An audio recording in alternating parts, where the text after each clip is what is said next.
Buen día, sean bienvenidas y bienvenidos a esta actividad del proyecto IBAE, Intervención a las barreras del aprendizaje y la enseñanza, titulada Gravedad del abuso sexual y el maltrato a las adolescencias, en seguimiento a la Jornada Nacional de Concientización sobre la gravedad del abuso sexual y el maltrato infantil. Y bueno, el día de hoy nos encontramos en la Escuela Preparatoria Oficial número 314, quien será partícipe de esta actividad. Y bueno, hoy nos acompaña la maestra Jessica Linares, especialista en temas de mujeres y género a través de la historia. Y bueno, pues, ¿cómo se encuentra el día de hoy, maestra? Emocionada de compartir este espacio con ustedes.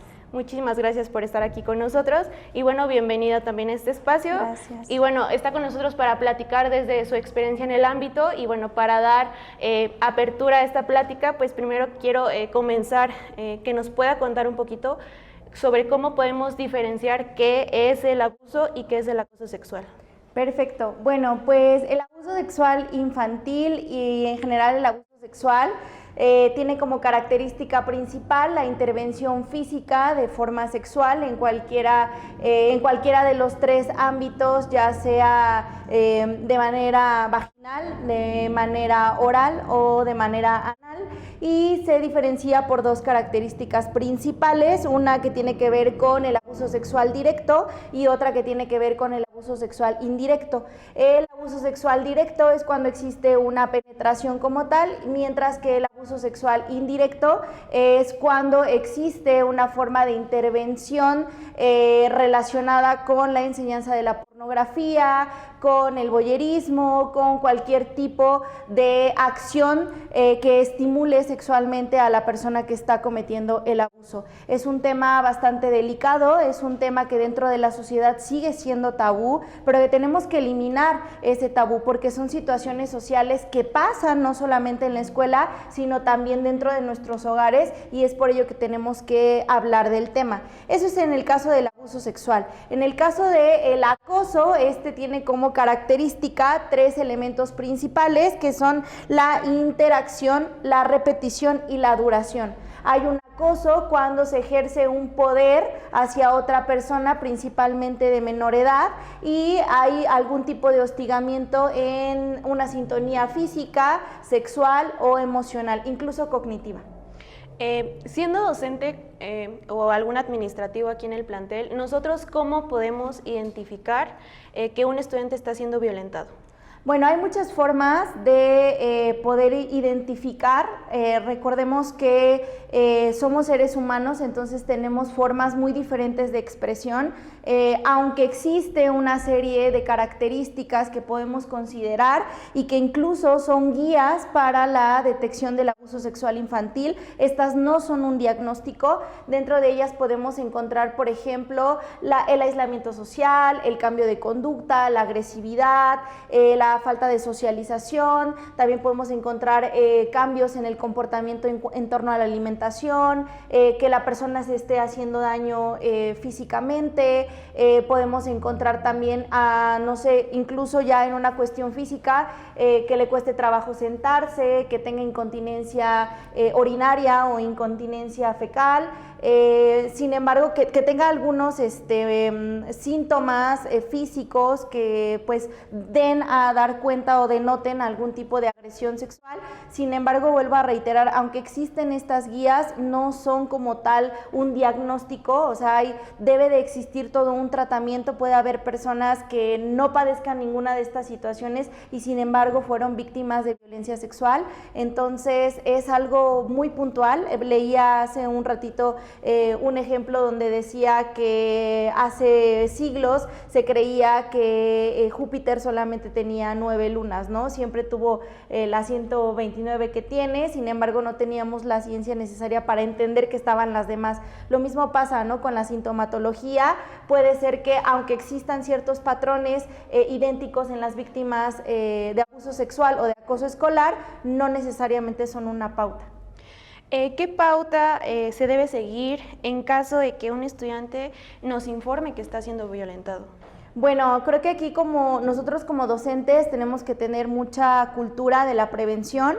Existe un protocolo dentro del Estado de México que es el protocolo para la prevención, la detección y la atención en contra de casos de abuso sexual, acoso y maltrato infantil dentro de las escuelas. Este se emitió en el año 2018 y es un protocolo que nos permite identificar las características que presentan los estudiantes cuando están sufriendo abuso sexual, acoso escolar y maltrato infantil, y también nos dice cuáles son los lineamientos que debemos de seguir, llamar a las autoridades, registrarlo en la bitácora pertinente. Es importante que todos los docentes contemos con una bitácora de incidencias ante este caso. Escuchaba un reel en Facebook el fin de semana donde una maestra decía, bueno, es que ahora también nos están echando a nosotros como maestros la carga, ¿no?, de detectar, de informar, y bueno, eso ya no entra dentro de nuestros lineamientos o de nuestra jurisdicción como servidores públicos. Error, sí entra. Estamos obligados como profesionales de la educación a conocer los protocolos que existen dentro del Estado de México desde el 2018 para la atención de estos casos en situación que se presente dentro de la escuela, y no necesariamente que sea por parte de otro servidor público. Puede darse también el caso de que el abuso sexual provenga de la familia y nosotros tengamos que intervenir, y también por parte de otro compañero de la misma edad de nuestros estudiantes. Entonces, ¿cuál es la recomendación? Ante todo, lo primero, seguir el protocolo. Los protocolos están establecidos en esta dictaminación desde el 2018 por parte del Gobierno del Estado de México, y es algo que todos nosotros docentes debemos de conocer. Y la otra es llevar el registro en la bitácora pertinente, una libreta que debe de ser foliada de preferencia, que no debe de tener hojas arrancadas, una libreta que es solamente para incidencias, que no debe de contener el nombre completo del alumno y que debe de estar firmada por la autoridad inmediata, que en este caso son los directores, o en caso de que no exista una autoridad inmediata, por la supervisión escolar. ¿Consideras que es importante implementar una educación sexual para poder prevenir estas conductas de violencia? Definitivamente, hay estudios de Naciones Unidas que nos dicen que los países de Latinoamérica que han integrado la educación sexual a sus currículums educativos han disminuido los índices de violencia. Es una cuestión tremendamente grave porque México es uno de los países de Latinoamérica con mayor índice de abuso sexual infantil y a adolescencias, y esta educación sexual integral se ve muchas veces bloqueada por una cuestión moral dentro de las comunidades latinoamericanas, por una cuestión de culto, de pensamiento y de ideología que hace pensar que los temas de educación sexual son algo que no se debe de ver en las escuelas o que es algo que la familia tendría que formar. Sin embargo, ante este hecho que tenemos que México es el primer país en Latinoamérica en casos de abuso sexual y que estos casos se dan en la familia, la escuela se convierte en otro lugar seguro para nuestros estudiantes, donde tienen que conocer cuáles son los elementos dentro de su cuerpo, cuáles son las relaciones, qué cosas permitir y qué cosas no permitir, que se sientan en ambientes de confianza. Y estos enfoques de educación sexual están definidos por 8 perspectivas, que son derechos humanos, género, interculturalidad, habilidades para la vida, prevención, equidad e inclusión, cursos de vida y visión positiva de la sexualidad. Entonces son temas que poco a poco se van integrando al currículum y que tenemos que fortalecer dentro de las aulas para prevenir este tipo de casos. Y bueno, para ya ir cerrando esta parte, ¿por qué es importante fomentar una cultura de denuncia? Yo creo que fomentar una cultura de denuncia nos permite entender que durante mucho tiempo hemos normalizado ciertas conductas y ciertos patrones sociales. Quiero pensar que todos los que estamos dentro de esta aula hemos escuchado el término cultura de paz.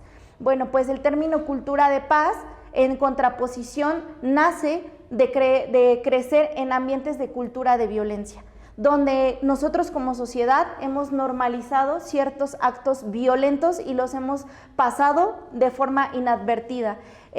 Hasta este ciclo escolar, dentro del Gobierno del Estado de México, no existía una campaña a nivel nacional de prevención en contra del abuso abuso sexual infantil, el acoso o el maltrato. Si bien había ciertas campañas muy aisladas, no había una global de manera nacional, y esto era sumamente grave porque metemos o tratamos a nuestras infancias a enfrentar cierto tipo de situaciones que demeritan su calidad de vida, que perjudican también su desarrollo cognitivo, su desarrollo físico, que repercute en su rendimiento académico, y sin embargo, muchos de estos casos de violencia, 1, no se hablaban, 2, no se denunciaban, y 3, no se denunciaban porque no se hacía nada. Entonces, cambiar la dinámica y que nuestros estudiantes, nuestros alumnos sepan que la cultura de la denuncia es una forma también de prevención, porque si bien algo ya nos sucedió a nosotros y no podemos echar el tiempo hacia atrás,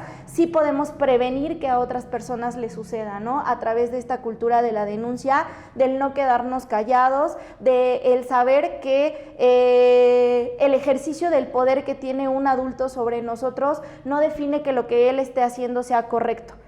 Muchas veces pensamos eso, que desde nuestro enfoque adultocentrista, que los niños y los adolescentes no tienen la capacidad de tomar decisiones por sí mismos, o minimizamos su voz por encima de otros adultos. Entonces es importante que nuestros alumnos tengan las herramientas necesarias para poder levantar la voz y poder decir que algo que les está pasando no es correcto. Bueno, agradezco mucho su intervención. Vamos a hacer una pequeña pausa. Les pido que puedan participar, que si tienen alguna pregunta se la hagan saber al especialista, y bueno, vamos a hacer un pequeño corte.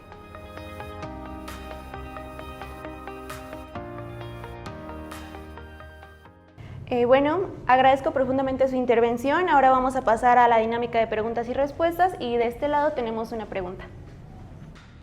Buenas tardes. En caso de un abuso, ¿a qué instituciones podríamos acudir? Bueno, esto depende mucho de la situación en la que te encuentras.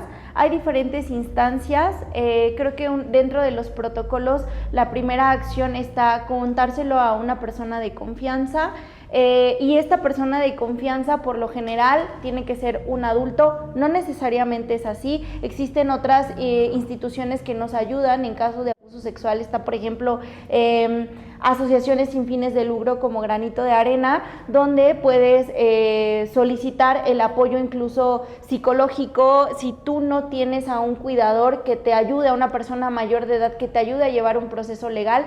También como adolescentes es importante que sepan que pueden enfrentarse a la Fiscalía de Justicia del Estado de México, y ustedes tienen todo el derecho de recibir la atención necesaria en caso de abuso. Gracias. De este lado. Hola, buenos días. Entiendo que parte de la pregunta que voy a hacer, la respuesta ya fue tocada, pero quisiera saber qué características tiene México respecto a otros países de América Latina para ser el país número 1 en estas situaciones de abuso.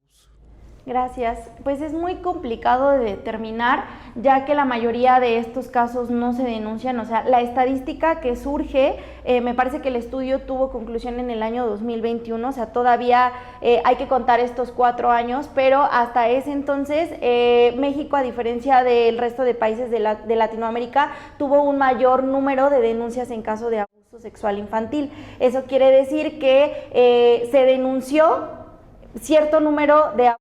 Sin embargo, no quiere decir que sea el total, porque puede haber una mayor totalidad de casos que no se han denunciado. O sea, son estadísticas que vienen por la parte jurídica en el número de denuncias, y justamente pues el abuso sexual infantil se considera o se tipifica a partir de las características que había mencionado hace un momento, ¿no? Porque muchas veces pensamos que el abuso sexual única y exclusivamente es cuando hay algún tipo de penetración. Sin embargo, no es así. También puede ser de forma indirecta. Si una persona mayor les está mostrando sus partes sexuales a un menor con la finalidad de autocomplacerse, también se considera o se tipifica como abuso sexual, y está dentro del protocolo para la detección, prevención en caso de acoso, abuso y maltrato infantil del Estado de México. De este lado hay una pregunta y ahorita pasamos de este. Hola, ¿qué tal? Hablando en el caso específico de Ecatepec, si se diera alguna situación aparte de aplicar el protocolo como docentes, pues en este caso los chicos, ¿qué instancias en Ecatepec pudieran apoyarlos ya de manera específica? Gracias. No, de nada. En el caso específico de Ecatepec, creo que existe un compromiso para que nosotros podamos aportarles las instancias correspondientes. No tengo la certeza clara de cuáles son las instituciones que quedan como más cercanas, pero definitivamente las partes de las fiscalías son una instancia donde sí o sí tienen que recibir atención los adolescentes, y creo que una de las mayores situaciones a las que enfrentan los niños y adolescentes es el traslado, la atención física, la atención donde ellos tengan que ir a ciertas instancias. O sea, creo que eso se convierte en un bloqueo. Por lo tanto, ahorita las fundaciones y las asociaciones civiles sin fines de lucro son las que han tenido el poder a través de las redes sociales de recibir denuncias, y esto ha sido muy benéfico porque pues muchos de los estudiantes sabemos que pueden estar en contextos de precariedad donde no se pueden trasladar, donde no pueden ir a una fiscalía, donde no pueden ir de manera presencial, pero a lo mejor a través de Facebook, de Instagram, de X, de TikTok, pueden acercarse a algún tipo de asociación civil. En este caso yo recomendaría mucho Granito de Arena porque es una fundación en donde reciben el apoyo sin ningún tipo de costo, porque pues son niños y son adolescentes, y además el apoyo que les dan es integral, va desde un servicio de salud hasta un servicio psicopedagógico, psicoterapéutico, para que ellos puedan procesar incluso de forma legal si ellos sufren violencia por parte de sus cuidadores principales. De este lado. Muy buenos días. En este caso, si nosotros como docentes, servidores públicos, detectamos alguna situación de abuso en alguno de nuestros alumnos, pero el alumno y el tutor no quieren hacer una denuncia, ¿no? Porque en muchos casos se presenta esta situación, la acción de la institución y la responsabilidad del docente, ¿qué se haría? O sea, ¿qué se procede en ese momento? Porque muchos de ellos no quieren hacer denuncias. Claro, eso es algo que sucede de forma muy frecuente, o cuando los casos se suscitaron cuando los chicos eran menores y ahora que tienen una edad más consciente, que de forma cognitiva pueden procesar y entienden lo que significa el abuso, toman fuerza y hablan, ¿no? Pero ya pasó mucho tiempo, o como bien lo acaba de decir profesora, no se atreven a denunciar. Porque aparte el proceso de denuncia cuando esta agresión ya tuvo tiempo es algo complicada. ¿Qué es lo que nos toca hacer a nosotros como docentes? Escribirlo en una bitácora. Lo único que nos puede salvar de no haber, hay muchos casos que se han suscitado a lo largo de la República Mexicana, y dentro del protocolo está estipulado por la ley del Estado de México que es culpable también una persona que hizo omisión, o sea, que sabía del hecho, pero hizo omisión, no hizo absolutamente nada. Pero entra la otra contraparte. Entonces, ¿qué hago yo como docente si el padre de familia o mi mismo alumno no quieren denunciar? ¿Cómo me protejo yo? ¿No? Bueno, me protejo de dos formas. Una, la aplicación sí o sí del protocolo, avisar a mi autoridad inmediata, yo como docente, porque para las autoridades inmediatas, como directivos y supervisores, aplican otros protocolos. Pero yo como docente, avisar a mi directivo, en un oficio se suscitó esta información, acuse de recibido, esa es una. Y la otra es llevar mi bitácora personal. La bitácora con estas ciertas características, es importante que la libreta esté foliada, es importante que no tenga hojas arrancadas, que el seguimiento sea no por hoja ni por alumno, sino según el incidente, y esa es una forma de que en cualquier momento que a usted se le llegue a acusar por omisión de información, tenga el respaldo de que hizo lo que le correspondía, ¿no? A veces como docentes es muy complicado y quisiéramos ser nosotros mismos quienes lleváramos a la familia o a nuestros alumnos a denunciar, pero hay cosas que no entran ya dentro de nuestra jurisdicción por muchas otras situaciones contextuales, ¿no? Entonces esa es la única forma que nosotros como docentes tenemos para salvaguardarnos. Pero es muy importante tener en consideración eso. Está estipulado dentro del protocolo que es culpable una persona que hace omisión del delito.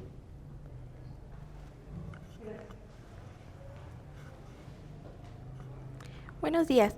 Yo quisiera saber cómo podemos normalizar más la cultura de la denuncia en nuestra comunidad. Gracias. Pues esa es una pregunta muy bonita porque hace un tiempo trabajé con estudiantes en Quinta del Bosque y trabajábamos temas relacionados con la cultura de la paz. Y justamente yo les preguntaba a ellos y les decía, ¿por qué un niño que nace en México habla español y por qué un niño que nace en Estados Unidos habla inglés? ¿Quién me quiere responder? Porque es lo que escucha de las demás personas. Exacto, porque es lo que aprende de su entorno. Entonces, nosotros como seres sociales aprendemos lo que es correcto y lo que no es correcto a partir de nuestro entorno. Incluso aprendemos que muchas veces, y eso es algo muy triste que habla Bell Hooks en su libro Todo sobre el amor, donde dice que muchas veces normalizamos o vemos el amor como maltrato, ¿no? Todas aquellas ocasiones en donde nuestros papás nos dijeron, te voy a dar una nalgada, te voy a dar una cachetada, pero es porque te quiero, es para que entiendas, ¿no? Entonces, dentro de nuestro contexto vamos creciendo y vamos aprendiendo que el maltrato, que el dolor es parte incluso de amar. Entonces, eso ha bloqueado culturalmente la posibilidad de que nosotros aprendamos a denunciar y a decir que algo que nos está haciendo daño es malo, ¿no? Porque lo adjudicamos a muchas otras formas contextuales, porque cuidamos a la familia, porque protegemos al agresor. ¿Cómo fomentar la cultura de la denuncia? Desaprendiendo esas formas, aprendiendo nuevas formas. El maltrato jamás va a ser amor.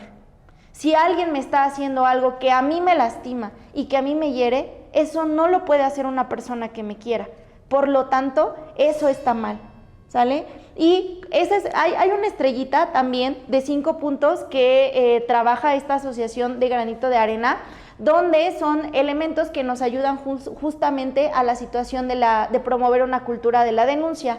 Una es conocer mi cuerpo, ¿no? Saber cuáles son las partes de contacto físico que yo no tolero, porque todos somos diferentes. Y si bien los genitales son los que están más estigmatizados, puede ser que a mí no me guste el contacto físico de plano y no me guste ni siquiera que me toquen la cabeza. O sea, que eso a mí me provoque malestar. Esa es una, ¿no? Conocer nuestro cuerpo y nuestros límites de tolerancia dentro de nuestro cuerpo. ¿Qué permitimos que los otros nos toquen y qué permitimos que los otros no nos toquen? La otra es conocer a nuestras personas de seguridad. ¿Quiénes son nuestras personas de confianza? Y mucho ojo también aquí para nosotros como maestros, porque muchas veces estas personas de confianza no son los padres. Son amigos mayores, son primos, son tíos o son maestros. Entonces, ¿quiénes son esas personas a las que yo sé que si yo les digo algo, me van a creer y no me van a juzgar? Esa es otra. Luego, a la fiscalía, ¿no? ¿Cómo funciona? Es importante que acerquemos también a nuestros adolescentes a cómo funcionan las leyes y cuáles son sus derechos, porque eso es algo que se ha hecho omisión precisamente desde esta perspectiva adultocentrista, donde pensamos que para poder actuar forzosamente necesitamos ser mayores de edad. No, existen áreas de atención especializadas para niños y adolescentes dentro de estas instancias y no son completamente malas. Y la cuarta y la quinta están relacionadas con acciones al entorno, ¿no? Los círculos de amistades, si a mí me pasó esto, qué normalizo, qué no normalizo. Muchas veces si no podemos hablar con personas mayores, sí lo podemos hacer entre nosotros, ¿no? O sea, hacer nuestra red de apoyo ante este tipo de casos y fortalecer e incentivar a la denuncia, ¿no? Si yo sé y yo detecté y mi amiga me contó que le pasó esto, pues ser su círculo de apoyo para hacerle ver que no está sola en ese proceso, ¿no? Que una denuncia la puede, o sea, aunque la hace una persona, o sea, es todo un cúmulo de personas que la van a apoyar y no la van a dejar sola ante eso. Otra pregunta. Buenos días. ¿Se puede hacer una denuncia tiempo después del acoso sexual? Sí se puede hacer una denuncia. aunque hay algunos estados donde es complicado que se proceda por el tiempo, o sea, porque no es como retroactiva. Eso ya tiene que ver más con una cuestión de, pues de las leyes de cada uno de los estados. Sin embargo, sí se puede hacer. De este lado. Buenos días. ¿Qué ocurre si los docentes no activan el protocolo? Bueno, en el caso de que tú te hayas acercado a un docente y hayas como intentado solicitar el apoyo, la idea es que pases con una autoridad superior, o sea, si tú sentiste que el docente no activó el protocolo o te diste cuenta que no activó el protocolo, está la siguiente instancia que es el director escolar. Gracias. Una pregunta más de este lado. Buenos días. ¿Qué medidas se toman en una institución escolar cuando un alumno está recibiendo acoso de parte de un docente? ¿De parte de qué, perdón? De un docente. De parte de un docente. Bueno, la cuestión aquí con el docente es una situación que si ya existe una previa denuncia y ya hay muchos elementos como para culparlo de una situación de acoso, porque esto es real, a veces cometemos el error de querer apoyar ciertas situaciones como comunidad escolar y lo entendemos porque somos profesionales de la educación, porque hemos estado frente a grupo, porque es difícil enfrentarnos a otras situaciones o ver que un compañero se enfrenta a otras situaciones.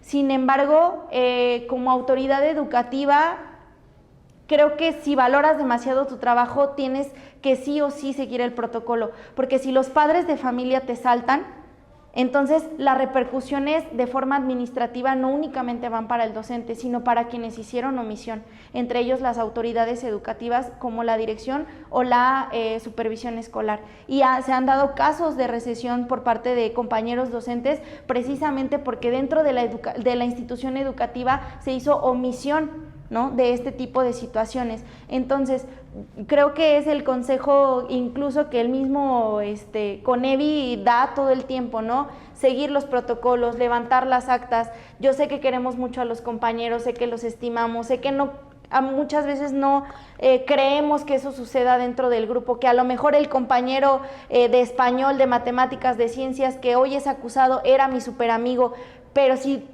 cada uno de nosotros amamos nuestra profesión y queremos a nuestras familias, tenemos que activar los protocolos sí o sí, porque en caso de que, vuelvo a reiterar, los familiares o otra persona se salte y se haga una denuncia mucho más grande, pues por omisión también van arrastradas las autoridades educativas. De este lado, otra pregunta. Dado a su respuesta a mi pregunta que le había dicho, me surgió otra duda en ¿qué puedo hacer yo si una amistad mía sufre violencia pero está siendo amenazado? O sea, ¿cómo puedo yo respaldar su seguridad y la mía? Bueno, aquí creo que son muchos factores los que inciden en hacer sentir en confianza a una persona. Yo creo que la formación dentro de las escuelas para los profesionales educativos tiene que ser una formación en este tema de demasiada empatía para que nuestros alumnos tengan la confianza de poder acercarse a nosotros, ¿no? Incluso dentro de esta información que ya nos baja el gobierno del estado encontramos las formas de cómo debemos actuar ante nuestros estudiantes, ¿no? No juzgarlos, le creemos sí o sí a la víctima.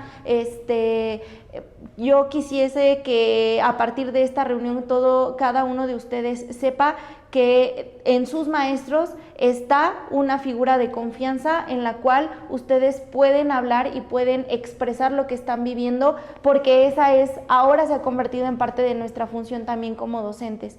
Entonces, esa es una. Y la otra, creo que tú como persona tienes que pensar un poquito en la seguridad en que le vas a brindar a la víctima, ¿no? Siempre creerle, no poner en tela de dudas, incluso dentro de estas mismas estipulaciones protocolarias nos dicen, no preguntes más de lo que la víctima te dice, ¿no? O sea, si la víctima te dice que pasó esto, no es tu función indagar más, no es tu función terapearla, no es tu función decir por qué no dijiste antes, No es tu función decir hay que ocultarlo, sino más bien escuchar y buscar apoyo de otras personas.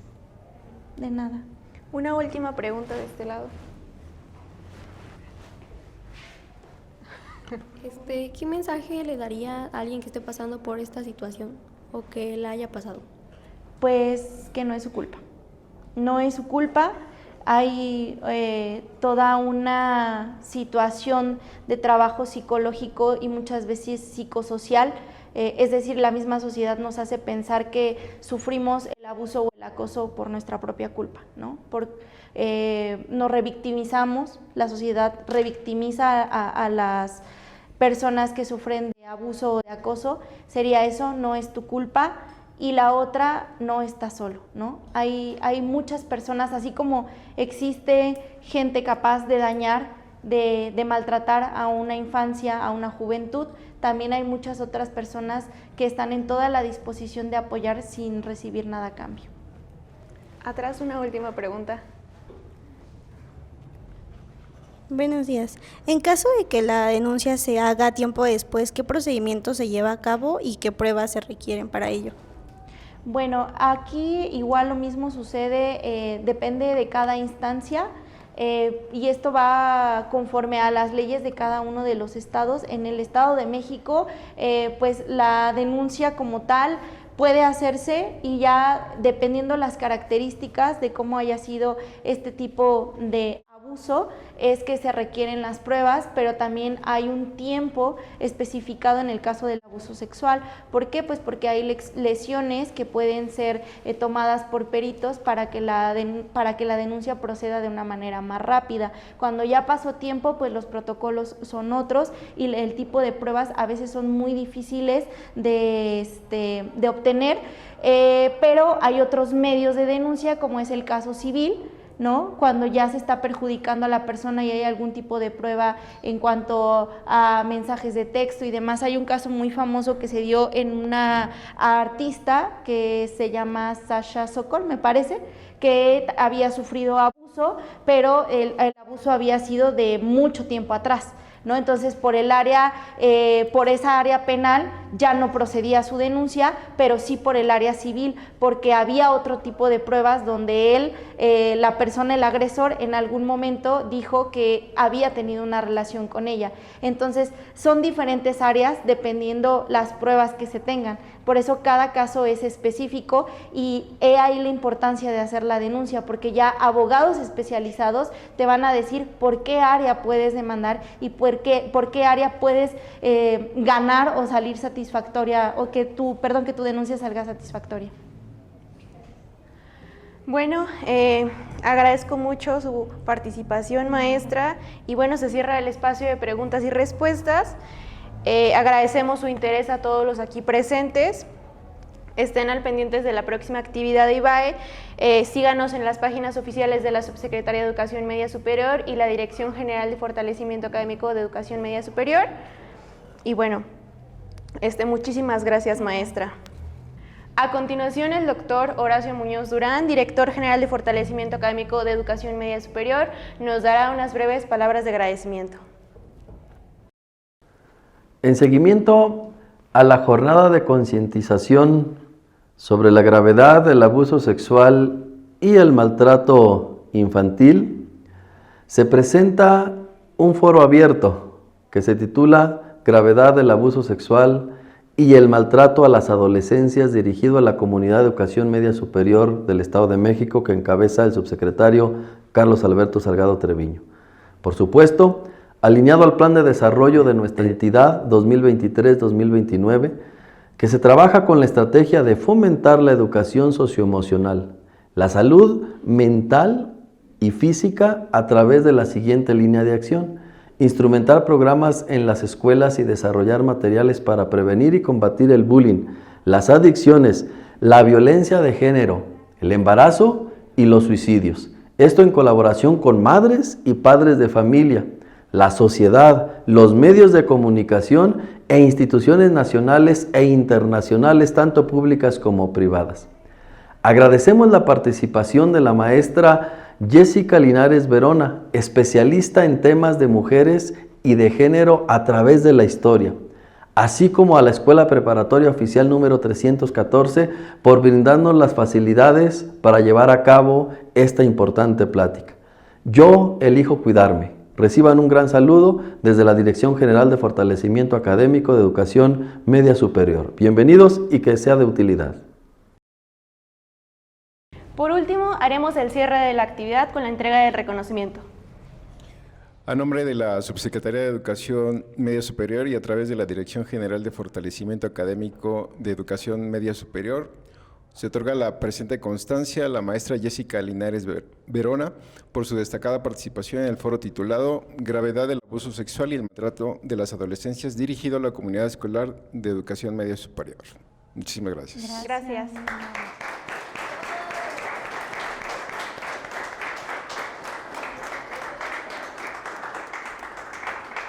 Y bueno, nos vemos en una próxima actividad de IBAE. Agradecemos las facilidades que nos otorgaron la Escuela Preparatoria Oficial número 314 y a la Supervisión Escolar BG 055. Muchísimas gracias y nos vemos en una próxima actividad de IBAE. Gracias.